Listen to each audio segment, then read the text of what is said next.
Đó, chú chụp cái cháu nhá. Chú anh cũng được không sao đâu. Vâng anh. Vợ chồng có đến để chúc chồng bác ác. Công nhận trên này rất là văn minh. Đúng rồi. Ăn là chỉ có một giấy là được rồi. Ô rồi người Thái các chú Cảm ơn là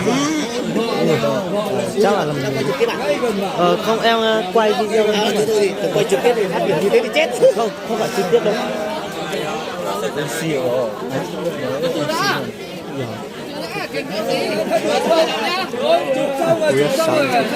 Quay lại đã.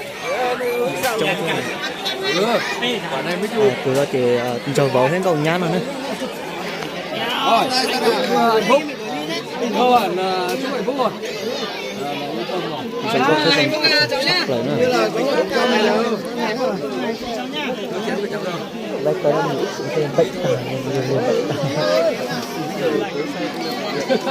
gây vô họ làm cái thuê đi.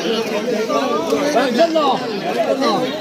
Tối cháu là nguyên chắc tối nay là không trời đi lên láng nhá.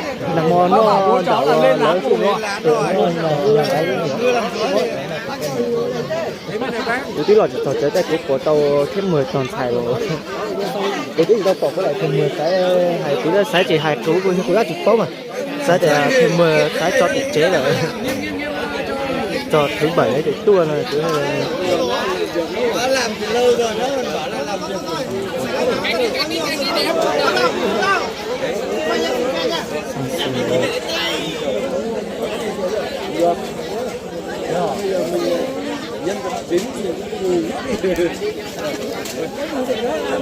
Hai thằng cũng phải là cho nó một chuyến nữa.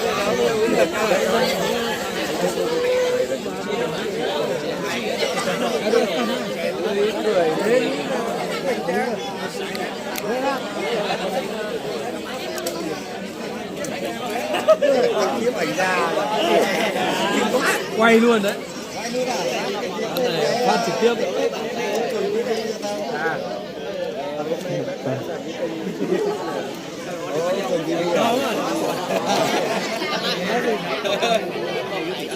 Quy cho số phòng hay không? Cái vụ đám cưới này ông phải được 5.000 like. 5.000 chia sẻ. Cái này. Lấy mà của lãnh phước rồi của lò thôi. Đóng gì đấy thôi. Cho chúng ta chỉ cần là cái này sau. Ơi, cái này gần đến lại rồi. Cái còn nước ngọt. Cái giả kiểu hơn một ra người Nó phải tìm đến. Nó đi đâu đi nhưng mà nó phải biết tìm đến. Đi đâu đâu? Nó mà không tìm đến thì đuổi. Đấy. Thế là họ cũng chia xem mà. Nó mà không biết tìm đến thì nó kệ nó thôi. Nó ở đâu Bây giờ là anh báo một quay phim một giặt nhìn bái là chắc có khi tối về được thì chắc có khi có để tối sẽ nói về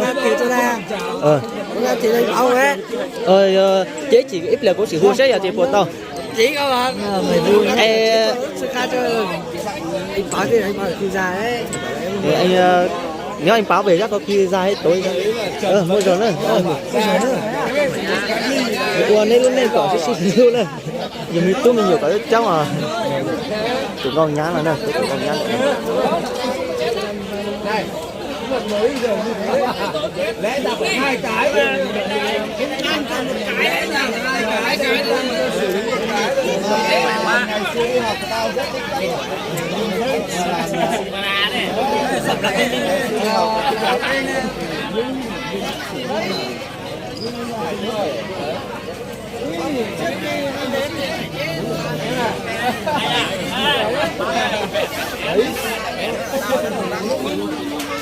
Tình ghế.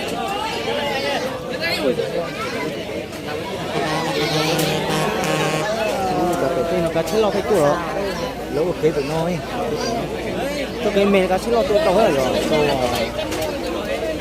cho một cuốn cổ nó sẽ mê giải tao đấy chứ mê mà chỉ giải rồi đúng rồi anh lo rồi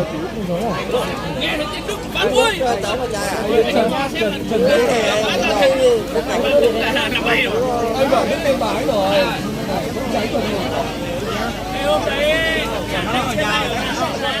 đấy không đi về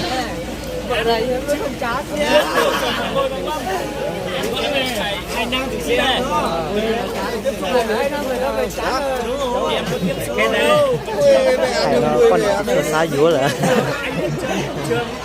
cái hồn chứ sợ ấy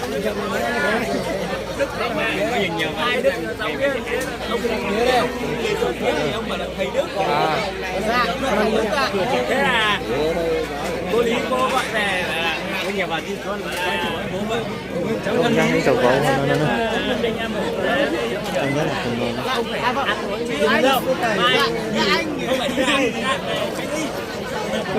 về đi cái gì đúng không